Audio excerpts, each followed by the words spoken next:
Hi everybody and welcome. In this video I'm going to tell you how you can easily replace keycaps on your RAZER BlackWidow V3 Mini. So sometimes you get the keycap puller on your, or you can buy it on AliExpress, Temu, everywhere.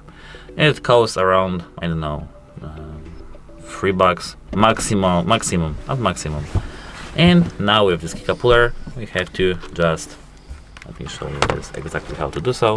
We have to just push it towards the keycap. As you can see, now our keycap puller is here, and you just have to pull it while holding our keyboard. And now we can replace our keycap with another one, just pushing this keycap towards our key. And that's it. Hope it helps you, and goodbye.